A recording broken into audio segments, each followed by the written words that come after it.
recommend, even though a lot of people, they do it without attorney, you recommend to have an attorney for a domestic violence restraining order?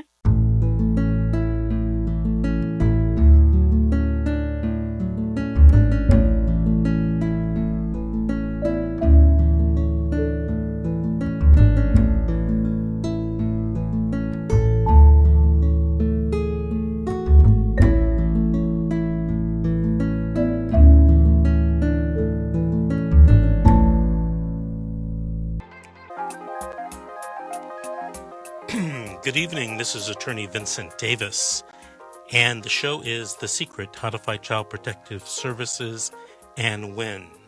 This evening we're trying something new. We're broadcasting the show simultaneously at Facebook, at the Facebook page for The Secret, How to Fight Child Protective Services and Win. So if you're not local and you can't hear this on 790 AM Talk Radio, try to look at it at that Facebook page. Our co-host, Terry Greenstein, can't be with us. He's still recuperating from his medical issues, including a heart attack. So we wish him well, and our prayers are with him. Tonight we're going to be taking, looks like a lot of calls and answering your questions. So call in tonight. It's 800-222-5222, and we'll answer your questions, and you can share your stories with us.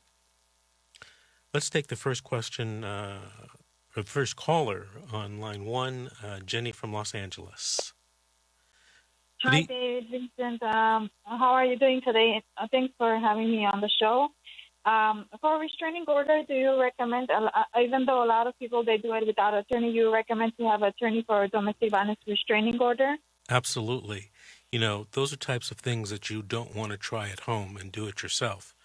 Get an attorney who's qualified in that type of hearing, and he or she will help you, I'm sure, get you through it. Yeah, you do restraining orders too? We do. Okay. And my another question, a couple of days ago, I was charged with attorney $1,500, and if they don't do their work, or if I'm not satisfied with their work, how I go with the process of changing? I want you to get your attorney instead of them. If that happens in that case, how I go with the process? Oh, it's just filing a substitution of attorney.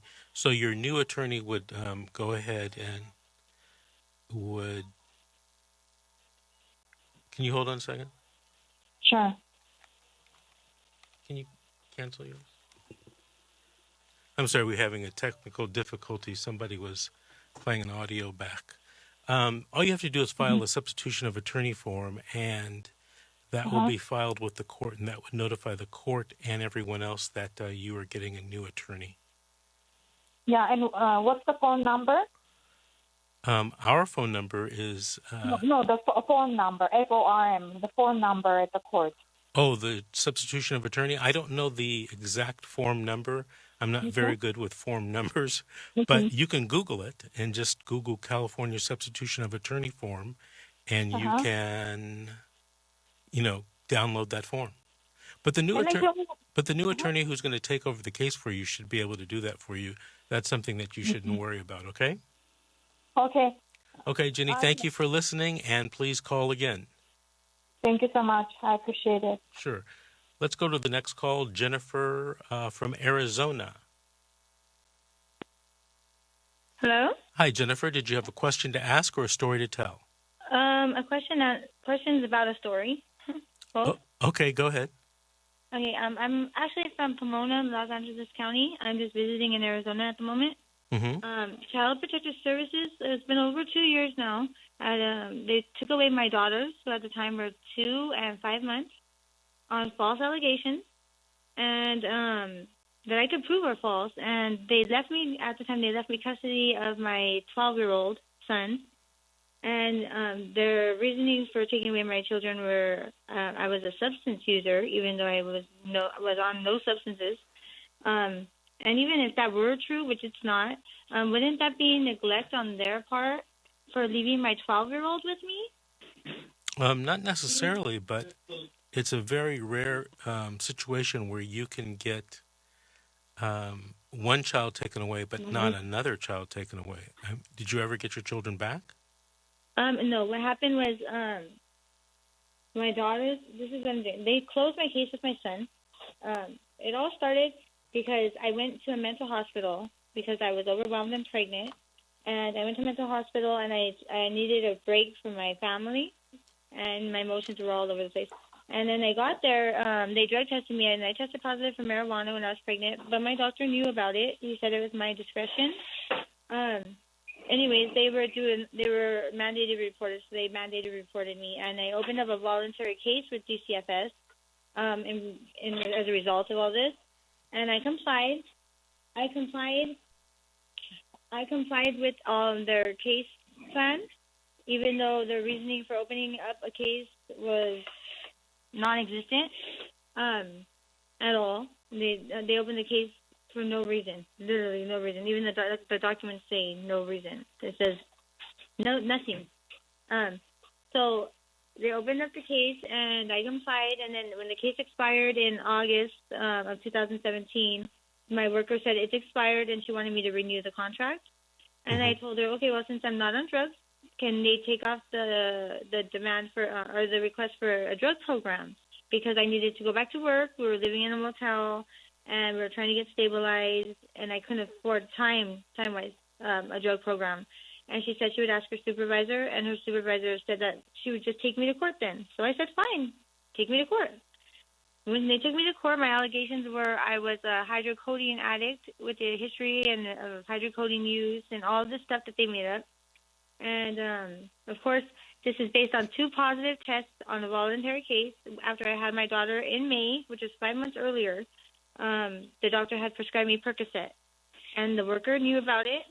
My worker knew about it. She didn't have any problem with it. I showed her the bottle. That was that. And so I said, Your Honor, I have a prescription for that. They gave me a court date for another month to bring in my prescription. So I said, okay. I talked to my worker right after. My worker couldn't believe my allegations. She said her supervisor had picked from her report to make those allegations against me, which I couldn't believe. But anywho, I went and got copies of my prescription from CVS. I got copies from the doctor. I got copies from the hospital, and I faxed it to them. And I was going for my court date in October 2017, and I was going to show them my prescription. And my public defender said that they were going to leave me alone. And they the whole day just lagged on. About 3:30 in the afternoon, they put in a last minute as a warrant approved to take my daughters, not my son, from me, not from their dad, although they took them from both of us. And they had no choice but to continue the case because it was at 3:30 in the afternoon. Well, Jennifer, let me ask you this: did you end up getting your children back? What was that? I'm still fighting for them now. Okay, and how long have you been fighting for them? It's been over 2 years. I'm still fighting for them because of this whole corruptness of the whole system. It's just so corrupt. And if they were to give me my daughters back, then that would be admitting that a judge substantiated allegations that were false. So that's why they haven't given in. I recently just got a lawyer as of last week. Good. I got a lawyer. Good. I'm sorry? I said that's good. That is good because I've gone through probably about 6 public defenders. Every time I go to court, there's a new public defender. They're trying to take my rights away, even though I am complying still, even though I shouldn't even have to comply because I didn't do anything wrong in the first place. But after they took my daughters, they left me my son, and then they cut my income size because I was dependent on the county at that time because I didn't go back to work yet. They cut my income size from a family of 5 to a family of 2, just me and my son, so that they took the dad off the case. And then I was timed out in LA County, so I was only getting CashApp for my son. So can you imagine, we're in a motel. Can you imagine where that landed me and my son up at? Right, but I'm glad to hear that you got an attorney, and an attorney's going to be helping you. I want to thank you. He is an attorney, but he's not a dependency attorney, so he's trying to... Wait, hold it, Jennifer. Stop. Okay. You probably should try to get a dependency attorney. I tried, and I have tried over and over again, but that's critical. So much money. I know this. This is why I'm glad I got an attorney. He's doing this for me for very cheap price. He's a 22 years experience. He's a very good attorney. Well, Just that's not good. in that department. He's willing to educate himself in that department. And that's the only help I'm able to get because every dependency lawyer wants $10,000 a retainer or more. Right, right. And I just cannot afford that right now, given the circumstances and this roller coaster that I've been on. Okay. I haven't gone back to school. I haven't gone back to work. My ex-fiance is schizophrenic on the streets, homeless now because of this. Okay, they Jennifer? weren't even supposed to be taken from him in the first place. He wasn't even marked on the warrant. Jennifer, I want to thank you. I have to take a commercial break and pay some bills, but thank you for calling and thank you for sharing your story. We'll be back. I'm not completely done yet. If possibly I could finish, that would be awesome. Okay, well, you know what I'm going to do? I'm going to ask the call screener to put you on hold, and we'll come back to you right after the commercial break. This is The Secret, How to Fight Child Protective Services and Win. We'll be right back.